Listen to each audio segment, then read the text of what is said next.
دوستوں، آج ہم آپ کو ایک ایسی عورت کا قصہ سنانے جا رہے ہیں جسے دنیا کی بدترین عورت کہا جائے تو غلط نہ ہوگا، جس کا گناہ اتنا بڑا ہے کہ اسے رہتی دنیا تک یاد رکھا جائے گا۔ تو دوستوں، یہ حضرت عیسیٰ علیہ السلام کی پیدائش سے چند سال پہلے کا واقعہ ہے کہ جب روم پر سیزر آگستس حکومت کیا کرتا تھا۔ فلسطین کی سرزمین پر آگستس کا مقرر کردہ گورنر ہیروڈ اعظم حاکم تھا۔ ان دنوں فلسطین کی زمین تجارتی اور زرعی لحاظ سے بہت اہم تھی، اور یہ سلطنت روم کو بہت زیادہ پیسہ کما کر دیتی تھی، اس لیے یہاں کا گورنر روم کے آگستس کا بہت زیادہ چہیتا تھا۔ اس کے علاوہ بیت المقدس یعنی ہیکل سلیمانی کی تعمیر کی وجہ سے ہیروڈ ہیکل سلیمانی کے لوگوں یعنی یہودیوں میں بھی بہت زیادہ مشہور ہوا کرتا تھا۔ ہیروڈ کے استبل کے ایک ملازم کی بیٹی کا نام ہیروڈیا تھا۔ ایک غریب گھرانے سے تعلق رکھنے کے باوجود وہ اپنے حسن میں یکتا تھی۔ جیسے ہی اپنی جوانی میں قدم رکھا، سارے یروشلم کی نگاہوں کا مرکز بن گئی۔ ہر شخص اسے اپنی بیوی بنانے کے خواب دیکھتا، لیکن ہیروڈیاز میں جتنا حسن تھا اس سے زیادہ غرور بھی تھا۔ اس کے مطابق اس کا یہ حسن محلوں کی رانی بننے کے مطابق تھا، اور اس کا حقدار کوئی شہزادہ یا بادشاہ ہی ہو سکتا تھا۔ ہیروڈیاز کی یہ خواہش آہستہ آہستہ جنون میں بدلنے لگی تھی۔ جب ہیکل سلیمانی کی تعمیر مکمل ہو چکی تو بادشاہ ہیروڈ خود اس کے افتتاح کے لیے تشریف لائے۔ اس دن یروشلم میں جشن کا سماں تھا۔ اس جشن میں ہیروڈیاز بھی شامل تھی۔ اسی دوران اس کی ملاقات ہیروڈ کے دوسرے بیٹے فلپ سے ہوئی۔ فلپ ہیروڈیاز کو دیکھتے ہی اس کا دیوانہ ہو گیا۔ فلپ پہلے سے ہی شادی شدہ تھا، مگر ان دنوں بادشاہوں اور شہزادوں کا کئی شادیاں کرنے کا رواج تھا۔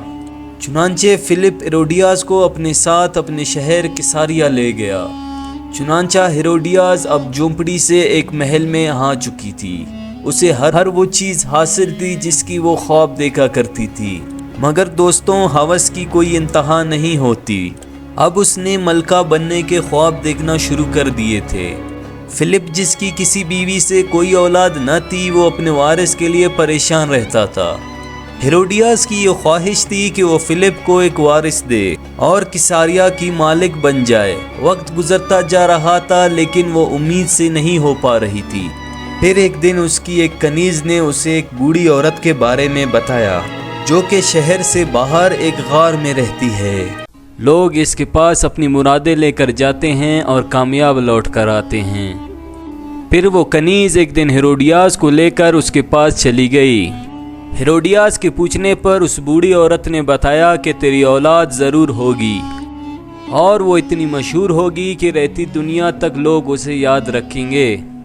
یہ سن کر ہیروڈیاز بہت خوش ہوئی، لیکن وہ بوڑھی عورت پھر سے بولی کہ تیری اولاد اپنے گناہ عظیم کی وجہ سے پہچانی جائے گی۔ یہ سن کر ہیروڈیاز وہاں سے واپس چلی آئی۔ چند ہی دنوں بعد ہیروڈیاز امید سے ہوئی اور اس کے ہاں ایک لڑکی کی پیدائش ہوئی، جس کا نام سلونی رکھا گیا۔ مگر ہیروڈیاز کو اس سے زیادہ خوشی نہ ہوئی، کیونکہ اسے اپنے تخت کے لیے وارث یعنی ایک لڑکا چاہیے تھا۔ لہٰذا ہیروڈیاز کی اہمیت اب اس محل میں پہلے جیسی نہ رہی، اور اس کی سلطنت اس کے بیٹوں میں تقسیم ہو گئی۔ اس تقسیم کی لو سے سب سے چھوٹا حصہ فلپ کے حصے میں آیا، جبکہ سب سے زیادہ آمدنی والا حصہ فلپ کے چھوٹے بھائی، جسے اینٹی پارک یعنی ہیروڈ دی سیکنڈ بھی کہا جاتا تھا، اس کے حصے میں آیا۔ اینٹی پاس ایک نوجوان اور مضبوط جسامت کا مالک شخص تھا۔ اسے ہیروڈیاز سے پہلی ہی نظر میں عشق ہو گیا۔ اس دور اینٹی پاس کا نہیں بلکہ ہیروڈیاز کا تھا۔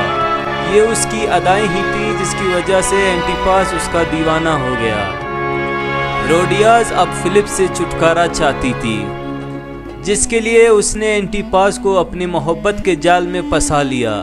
اپنے حسن کا استعمال کرتے ہوئے اس سے یہ وعدہ لیا کہ وہ ہیروڈیا کو اپنی ملکہ عالیہ بنائے گا، اور پھر وہ دونوں ایک دن موقع دیکھتے ہی یہاں سے بھاگ نکلیں گے۔ اس معاملے پر فلپ اور اینٹی پاس کے درمیان کئی جنگیں ہوئیں۔ بعد ازاں رومن حکومت کی مداخلت کے بعد دونوں میں صلح ہو گئی۔ اینٹیپاس کے کچھ علاقے فلپ کو دے دیے گئے اور ہیروڈیاز اینٹیپاس کے حصے میں آ گئی۔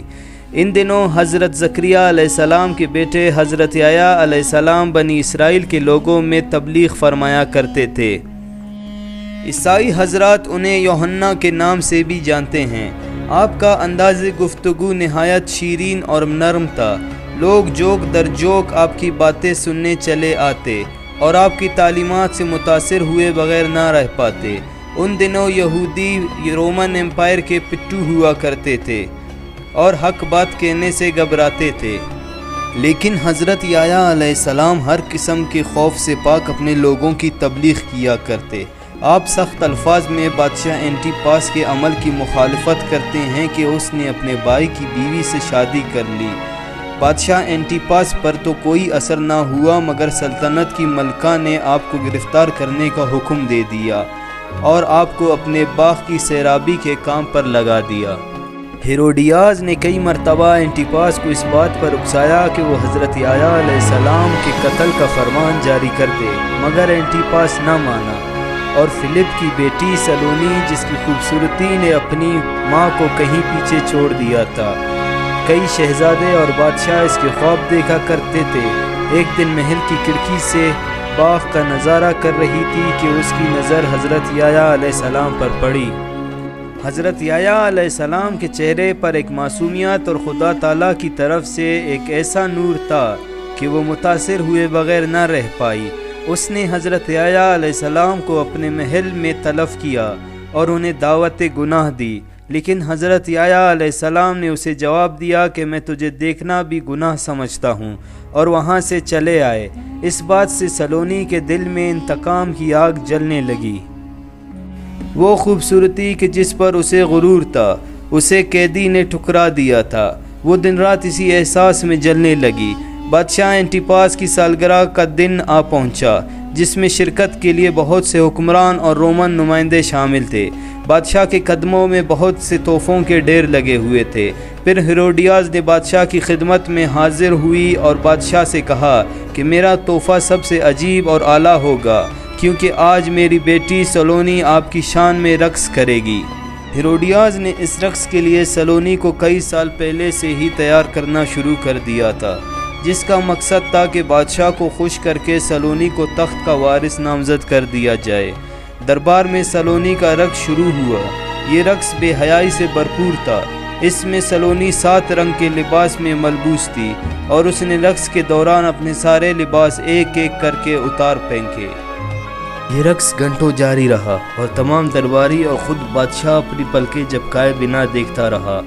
رقص ختم ہونے پر بادشاہ نے کہا، مانگو جو مانگنا ہے۔ اس بدبخت سلونی نے حضرت یحییٰ علیہ السلام کے قتل کی خواہش ظاہر کی۔ بادشاہ نہ چاہتے ہوئے بھی انکار نہ کر سکا، کیونکہ وہ بڑے دربار میں وعدہ کر چکا تھا۔ یوں اس بدبخت عورت کی خواہش پر حضرت یحییٰ علیہ السلام کی شہادت ہوئی۔ اس کے کچھ دن کے بعد ہی روم کا سیزر ٹائیویریس اینٹیپارک سے ناراض ہو گیا اور اس نے اینٹیپاس کے بھتیجے ایگریپاس کو اینٹیپاس کی سلطنت پر چڑھائی کا حکم دیا۔ ایگریپا نے اینٹیپاس کو شکست پاش دی۔ پھر اینٹیپاس اور ہیروڈیاس کو زنجیریں پہنوا کر سرعام روم لے جانے کا حکم دیا۔ جب ہتھکڑیوں اور زنجیروں میں جکڑے دونوں میاں بیوی شہر کی گلیوں سے گزر رہے تھے تو ان کے ستائے ہوئے لوگ انہیں پتھر مار رہے تھے۔ پھر شہنشاہ روم نے ان دونوں مجرموں کو اسپین کے صحرا میں پھینکوا دیا، جہاں بھوک اور پیاس سے دونوں کی موت واقع ہوئی۔ جہاں تک سلونی کا تعلق تھا تو اس کی پوری زندگی ارسطیبا کے بھتیجے کی غلامی میں گزری۔ یہ غرور و تکبر سے بھرے اس ملکہ کا نتیجہ ہے دوستوں، جس نے اپنی ساری عمر اور زیادہ کے ہوس میں گزار دی۔